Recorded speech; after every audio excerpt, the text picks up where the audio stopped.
नमस्कार साथियों, आपको बता देना चाहता हूँ AIU एक एंटी डोपिंग टीम है जो हर वर्ष अपनी सूची जारी करती है वर्ल्ड के सभी एथलीटों के हिसाब से, जो कि RTP में शामिल होती है।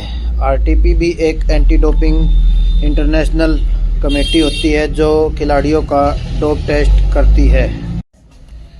इस बार जो सूची जारी हुई है उस सूची के अनुसार भाला फेंक खिलाड़ी 2 बार के ओलंपिक पदक विजेता नीरज चोपड़ा का भी नाम शामिल है और इनके साथ साथ उभरते हुए खिलाड़ी सचिन यादव का भी नाम शामिल है। ये दोनों खिलाड़ियों के कद को अंतर्राष्ट्रीय स्तर पर दर्शाता है। नीरज चोपड़ा का RTP में पहले भी काफ़ी अनुभव रह चुका है, क्योंकि वो काफ़ी सारे अंतर्राष्ट्रीय स्तर के इवेंट खेल चुके हैं। इसलिए नीरज चोपड़ा को पहले से इस चीज़ का अनुभव है और उनकी जानकारी पूरी है। लेकिन सचिन यादव का इस सूची में नाम आने से उनका भी बहुत बड़ा कद बढ़ता है। इस सूची में ज़्यादातर अमेरिका, चीन, बड़े बड़े देशों का नाम और खिलाड़ियों का नाम दर्ज होता है। लेकिन इस बार ये सचिन यादव के लिए बहुत बड़ी गर्व की बात है। 2 बार के ओलंपिक पदक विजेता नीरज चोपड़ा को तो पूरा देश क्या पूरा खेल जगत जानता है। अंतर्राष्ट्रीय पटल पर भी हम बात सचिन यादव की इसलिए कर रहे हैं क्योंकि सचिन यादव ने विश्व चैंपियनशिप में नीरज चोपड़ा को पीछे छोड़ दिया था, जब नीरज चोपड़ा फिटनेस संबंधी समस्याओं के कारण 8वें स्थान पर रह गए थे। केवल नीरज चोपड़ा को नहीं बल्कि पाकिस्तान के मौजूदा ओलंपिक चैंपियन अरशद नदीम को भी पीछे छोड़ दिया था सचिन यादव ने। अरशद नदीम 10वें स्थान पर रहे थे और 26 वर्षीय खिलाड़ी सचिन यादव 4थे स्थान पर अपना खेल खत्म कर पाए थे।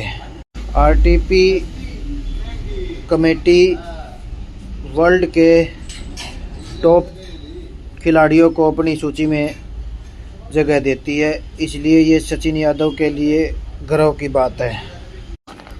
अब बात करते हैं RTP काम कैसे करती है। यह एक डोपिंग टेस्ट कमेटी है जो कि पूरे वर्ल्ड को कंट्रोल करती है अलग अलग एजेंसियों के माध्यम से। इसकी सूची में दोनों खिलाड़ियों का नाम आने से ये दोनों खिलाड़ियों की अंतर्राष्ट्रीय पहचान को दर्शाता है। RTP की सूची में शामिल होने वाले खिलाड़ियों का डोपिंग टेस्ट बिना किसी सूचना के किया जा सकता है। जो खिलाड़ी इस सूची में शामिल होते हैं उनको बाकायदा RTP को अपने घर, प्रैक्टिस और जहां वो रहते हैं वो सारे ठिकानों की जानकारी नियमित रूप से देनी पड़ती है। इसके अलावा RTP किसी भी खिलाड़ी का किसी भी समय टेस्ट कर सकती है, इसलिए प्रत्येक खिलाड़ी को अपने दिन के 60 मिनट ऐसे बचा कर रखने होते हैं जब RTP अपनी कार्रवाई करे तो वो उसमें उपलब्ध रह सके।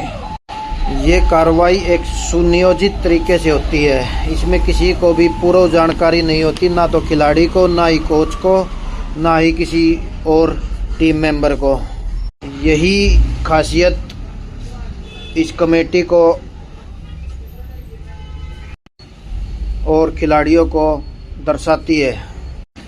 RTP की लिस्ट में इस बार अमेरिका, केन्या और एथियोपिया के खिलाड़ियों का दबदबा देखने को मिला है।